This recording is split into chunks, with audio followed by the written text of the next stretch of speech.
Hi, this is Tom, and I would like to talk for a few moments about Michelle's July 24th blog post. When I read it, it certainly got my attention, and I had a distinct reaction to it. You'll see why in a moment. I think it's interesting to note that for the most part, she wrote about achieving or recovering self-esteem after a sexual assault. I want to talk about reestablishing your sense of safety. Now, my interest in this subject is fairly large, and there's a couple of reasons for this. One of them is pretty specific, and it has to do with the fact that many of my clients are female and they've experienced physical or sexual assault. I have another reason as well, and it'll be clear shortly. When we talk about self-efficacy, a word I like, although it's a little tricky to say, to me that's a belief and it's also a fact. How you think about yourself and how you actually are have a rather intimate relationship. When you've had a self-efficacy failure, you've let yourself down in some sense. You're going to experience a loss of self-respect. If you thought you could fly and you find out you don't really have wings, for example, you're going to think a little less of yourself. It's pretty much guaranteed. If you thought you could keep yourself safe, or you thought you'd never be assaulted and it proved to be wrong, your sense of self is going to be shrink a little bit necessarily, quite possibly a lot. You're going to have a loss of sense of competence, of course, and competency is pretty important, especially to grown-ups. And very often when the issue is some kind of an assault, you're going to experience a loss of personal safety. Now, recovery is about getting back both your belief in yourself and getting back a certain reality that backs up that belief. Now, if you've never had enough either of belief in yourself or of the reality of being able to keep yourself safe, then it's about getting those qualities into your life. And the same considerations are involved in both cases. So I want to say at the outset, this is mostly for the gals. Some guys may find some of what I have to say useful, and that's great, but I'm thinking about gals for the most part right now. Let me begin by being developmental in my perspective. I'd like you to think back about not only what you experienced, but what you've noticed about people growing to young adulthood. My observation is that most females are fairly concerned with acquiring the ability to be attractive, to attract a male. It's understandable. Most young males are also interested in attracting a mate, but they go about it rather more indirectly. They go about it by acquiring potency in the world, power, because whether they're aware of it or not, females are attracted to that quality in a male. Now here's what's not happening if you're female, and this is the beginning of the problem. You're not learning to handle yourself physically in combat.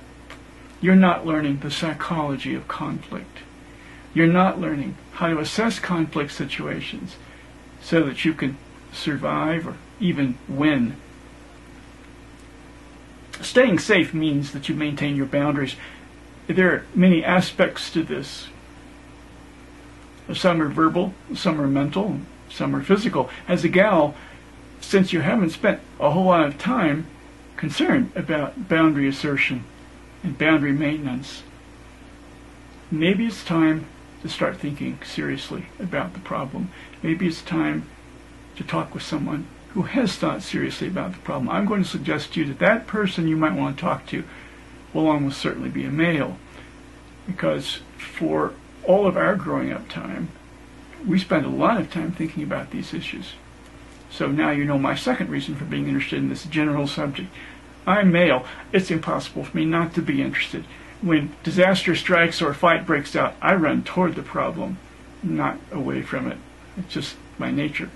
So, some pointed advice from a male who spent most of his life around other males who are larger and stronger than he is. Defending a boundary is about saying no forcefully enough so that you make it stick. This skill requires practice. You don't learn this skill working on your makeup and wardrobe. You must think about it. You must practice it. It's about investing time. There's no other way. This is why males are better at it in general than females are. We simply put more time in on it. Here's the single most important thing that I want you to know about handling any conflict situation well. You win if you don't lose.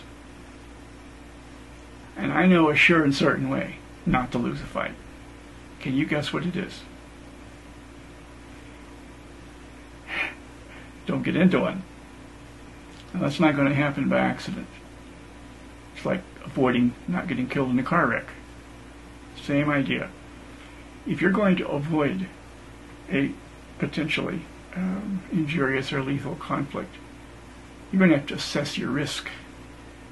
And you're going to have to anticipate problems. And then if at all possible, work to avoid the problem. Now, sometimes that's not acceptable. And sometimes you can't. But you begin with a risk assessment. Here's some things you should think about. How safe are the people you're with? How well do you know them? Think about the people you spend time with. Think about the people you're going to this party with. Can you run? Are you dressed so you can run? Can you run in the shoes that you go out in at night? How about the dress that you're going to wear? Can you sprint in that? If you don't anticipate these things, it's really easy to put yourself in a situation where of course you feel unsafe because you've made yourself unsafe. Where are you going to run? On any given street, where are the safe places? The safe people. And I should say the dangerous one as well. When I walk outdoors anywhere in a city, I know where everybody is, and I've scoped them out as to their safety or dangerousness. I learned to do this as a young man on the streets of Chicago. It's an invaluable lesson. If you see the problem coming, you at least have a moment or two to prepare yourself, or you can avoid it, hopefully. Alertness. How aware are you? How aware are you after 2 beers? How about when you're down in your sleep? You may not be thinking about these things, but someone else may well be. Would you like to meet them? If you don't think about these things, you're making yourself more vulnerable, obviously. As I said before, identify risks, anticipate problems, and work to avoid them. That is the single best idea. There's no amount of firepower you can bring to a problem that beats not having the problem in the first place.